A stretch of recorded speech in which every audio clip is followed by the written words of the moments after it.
Hello বন্ধুরা, welcome back to my channel HTV Suman চ্যানেলে তোমাদের সবাইকে জানাচ্ছি স্বাগত। তো আজকের ভিডিওটি খুবই ইন্টারেস্টিং এবং ইনফরমেটিভ হতে চলেছে। আর তোমরা ভিডিও থাম্বনেল দেখেই বুঝে গেছো যে ভিডিওটি কি হতে চলেছে। তো আমরা আজকে জানবো কৃষ্ণকালী। তো আমরা সবাই তো নাম শুনেছি কৃষ্ণকালী মায়, বর্ধমানে কৃষ্ণকালী মায়ের নাম শুনেছি। ভারতের বিভিন্ন স্থানে গুজরাট, আহমেদাবাদ, হরিয়ানা, মুম্বাই বিভিন্ন জায়গাতে কৃষ্ণকালী মায়ের মূর্তি আছে। আবার গুগলে সার্চ করলে কৃষ্ণকালী মায়ের ফটো যদি তুমি গুগলে সার্চ করো, সেক্ষেত্রে কিন্তু বিভিন্ন রকমের মায়ের ছবি কিন্তু তোমরা অলরেডি দেখতে পাবে। ঠিক আছে, তো সেক্ষেত্রে বলবো কে এই কৃষ্ণকালী। তো কৃষ্ণকালী হচ্ছে যে, আগে জানবো কে এই কৃষ্ণ। বন্ধুরা, কে এই শ্রীকৃষ্ণ? শ্রীকৃষ্ণ হচ্ছে পরমেশ্বর, পরমাত্মা, স্বয়ং পরম ব্রহ্ম। এবার উনি হচ্ছেন স্বয়ং সম্পূর্ণ ভগবান। এবার ভগবান যখন এই সৃষ্টি করেছিল, তো ওনার তো শক্তি, উনি তো সমস্ত শক্তি সাহায্যে তো এই গোটা বিশ্ব ব্রহ্মাণ্ড পৃথিবী সবকিছু সৃষ্টি করেছিল। আর সেই শক্তি হচ্ছে স্বয়ং মহাকালী। আর মহাকালী হচ্ছে স্বয়ং শক্তি স্বরূপা। এবার মহাকালী উনি তো শক্তি, মানে মা কালী। এবার শক্তি কিন্তু ভগবানকে ছাড়া কোনো তার বিস্তার করতে পারে না, আর ভগবান শক্তি ছাড়া কোনো কর্ম করতে পারে না। অতএব কৃষ্ণকালী মানে ভগবান আর ভগবানের শক্তি একে অপরের পরিপূরক। তো কেউ আলাদা নয়, একম এবং অদ্বিতীয়। তো দেখো, শ্রী রামকৃষ্ণ পরমহংস দেব উনি ছিলেন নারায়ণের অবতার। উনিও কিন্তু বলেছেন যে কৃষ্ণ সেই কালী। আর সাধক বামাখ্যাপা কিন্তু বলেছিলেন যে কৃষ্ণ কালী এক। তো বন্ধুরা, এবার এই শ্রীকৃষ্ণ সম্বন্ধে একটা ঘটনা তোমার সঙ্গে শেয়ার করছি। তো এই ঘটনাটি ঘটেছিল শ্রীকৃষ্ণ যখন বৃন্দাবনে ছিলেন এবং শ্রীমতী রাধিকা ছিলেন শ্রীকৃষ্ণের প্রেয়সী, অর্থাৎ শ্রীকৃষ্ণের প্রেমিকা। সেটা কিন্তু আমরা সবাই জানি। ঠিক আছে, শ্রীমতী রাধারানীর বিয়ে হয়েছিল আয়ান ঘোষের সঙ্গে। তো আয়ান ঘোষ ছিল মা কালী ভক্ত, কিন্তু উনি শ্রীকৃষ্ণকে মানে অতটা দেখতে পারতেন না, পছন্দ করতেন না। কিন্তু উনিও জানেন যে রাধা কৃষ্ণের প্রেম কাহিনী উনিও জানেন, কিন্তু উনি কৃষ্ণকে পছন্দ করতেন না। তো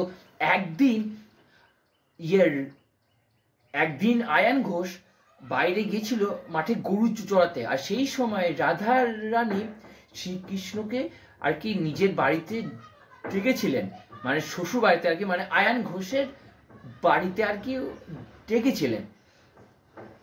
তো সেটি এবার আয়ান ঘোষের যে দুই বোন, অর্থাৎ শ্রীমতী রাধা রানীর দুই ননদ জটিলা আর কুটিলা। এই জটিলা কুটিলা ছিল যে খুবই মানে আজকালকার দিনে সেই বলে না সেই কুচ্ছা রটানো, মানে এর খবর ওর কাছে, ওর খবর এর কাছে, ঠিক এরকম ধরনের ছিল।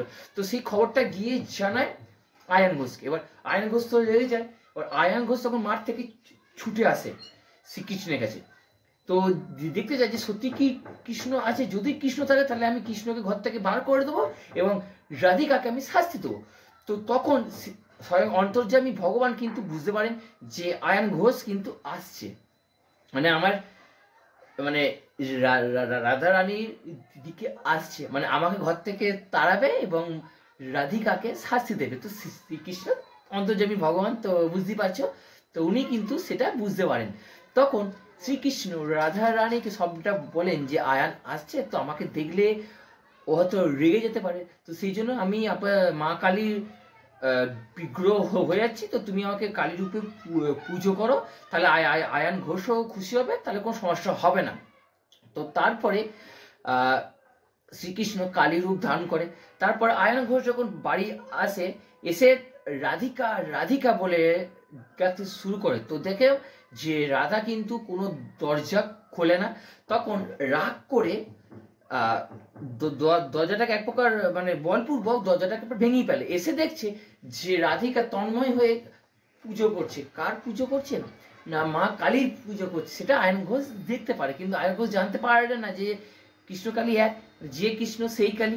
তো সেই কালীকে পুজো করছে। তো তখন সেটা আয়ন ঘোষ দেখে খুবই খুশি হয় এবং উনি বুঝতে পারেন যে রাধা রানী নির্দোষ, নিষ্পাপ এবং জটিলাই হচ্ছে যত নষ্টের মূল। তারপরে গিয়ে জটিলা কুটিলাকে শাস্তি দেন। তো এই হচ্ছে এরকম একটা ঘটনা। তো এরপর থেকেই বিভিন্ন জায়গাতে কৃষ্ণকালী মায়ের মূর্তি আছে, বিগ্রহ আছে, যেটা তোমাদেরকে আমি ভিডিওর প্রথমেই আমি বললাম সব জায়গাতেই পেয়ে যাবে। তিনি বর্ধমানেও এরকম একটা কৃষ্ণকালী মায়ের মন্দির আছে, শুধু বর্ধমান নয় সমস্ত জায়গাতেই আছে। তো এবার তোমরা বুঝতে পারলে যে কৃষ্ণ সেই কালী, ভগবান আর ভগবানের শক্তি একে অপরের পরিপূরক। তো বন্ধুরা এই ছিল মোটামুটি আজকে একটা ইনফরমেশন। যদি তোমাদের ভিডিওটি ভালো লাগে অবশ্যই লাইক কমেন্ট শেয়ার আর সাবস্ক্রাইব করে আমার পাশে থাকো। আর অবশ্যই যদি ভালো না লাগে স্কিপ করতে পারো, কারণ ভালো লাগাটা নিজের উপরে, কিন্তু কোনো খারাপ কমেন্ট বা কোনো হেড স্পিচ একদমই করবে না, ঠিক আছে? তো এটাই আমার বলা। তো তো তোমাদের সঙ্গে দেখা হচ্ছে আবারও পরবর্তী কোনো একটা ভিডিওতে। তো বন্ধুরা ভালো থাকো, সুস্থ থাকো, অন্যকে ভালো রাখো, আর প্রেম সে বলো রাধে রাধে।